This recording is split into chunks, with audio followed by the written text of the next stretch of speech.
বিসমিল্লাহির রহমানির রহিম।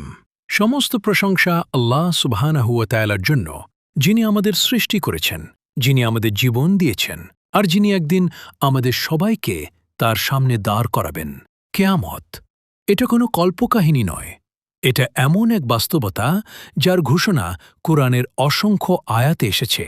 আল্লাহ তাআলা বলেন, নিশ্চয়ই কিয়ামত আসবেই, এতে কোনো সন্দেহ নেই। সূরা গাফির। রাসূলুল্লাহ সাল্লাল্লাহু আলাইহি ওয়াসাল্লাম বলেছেন, আমি এবং কিয়ামত এভাবে প্রেরিত হয়েছি। তিনি তার তর্জনী ও মধ্যমা আঙুল একত্র করে দেখালেন। সহিহ বুখারী হাদিস নম্বর ৬৫০৩, সহিহ মুসলিম হাদিস নম্বর ২৯৫১। অর্থাৎ কিয়ামত খুবই নিকটবর্তী। মানুষ যখন ফিতনায় ডুবে যাবে, সত্য মিথ্যা হয়ে যাবে, মিথ্যা সত্য হয়ে যাবে, আমানত নষ্ট হবে, হত্যা বেড়ে যাবে, তখন বুঝতে হবে কিয়ামতের আলামত প্রকাশ পাচ্ছে। রাসূলুল্লাহ সাল্লাল্লাহু আলাইহি ওয়াসাল্লাম বলেছেন, কিয়ামতের আগে হারাজ বৃদ্ধি পাবে। সাহাবারা জিজ্ঞেস করলেন, হারাজ কি? তিনি বললেন, হত্যা, হত্যা। সহিহ বুখারী হাদিস নম্বর ৭০৬২, সহিহ মুসলিম হাদিস নম্বর ১৫৭। তারপর আসবে সবচেয়ে বড় ফিতনা, দাজ্জাল। রাসূলুল্লাহ সাল্লাল্লাহু আলাইহি ওয়াসাল্লাম বলেছেন, আদম আলাইহিসসালাম থেকে কিয়ামত পর্যন্ত দাজ্জালের চেয়ে বড় ফিতনা আর নেই। সহিহ মুসলিম হাদিস নম্বর ২৯৩৭। দাজ্জাল মানুষকে বিভ্রান্ত করবে। সে আকাশকে বলবে বৃষ্টি বর্ষণ করতে, পৃথিবীকে বলবে ফসল উৎপাদন করতে, মানুষ তাকে রব মনে করবে। এই ভয়াবহ সময়ে আল্লাহ পাঠাবেন ঈসা আলাইহিসসালামকে। রাসূলুল্লাহ সাল্লাল্লাহু আলাইহি ওয়াসাল্লাম বলেছেন, মরিয়ম পুত্র ঈসা অবতরণ করবেন।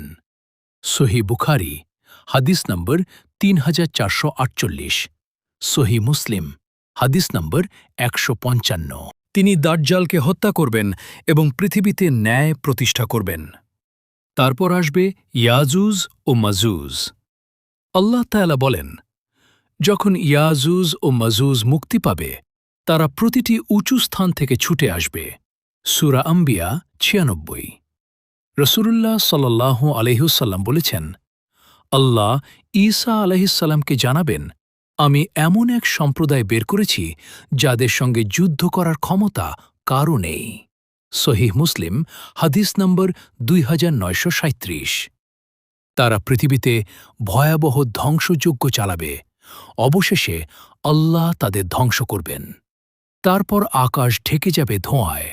আল্লাহ বলেন, অতএব তুমি অপেক্ষা করো সেই দিনের, যখন আকাশ স্পষ্ট ধোঁয়া নিয়ে আসবে। সূরা দুখান ১০। এরপর ঘটবে এক মহাবিস্ময়কর ঘটনা।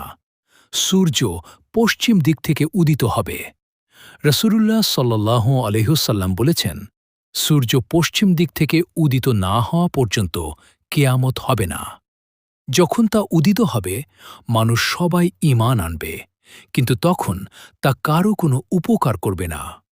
সহিহ বুখারী হাদিস নম্বর ৪৬৩৬, সহিহ মুসলিম হাদিস নম্বর ১৫৭। আল্লাহ তাআলা বলেন, যেদিন তোমার রবের কিছু নিদর্শন এসে যাবে, সেদিন কারও ঈমান তার কোনো উপকার করবে না। সূরা আনআম ১৫৮। এগুলো কোনো গল্প নয়, এগুলো সতর্কবার্তা। আজ আমরা দুনিয়ার মোহে ব্যস্ত, আমরা ভুলে গেছি আখিরাতকে, কিন্তু কিয়ামত আসবেই, এটা নিশ্চিত।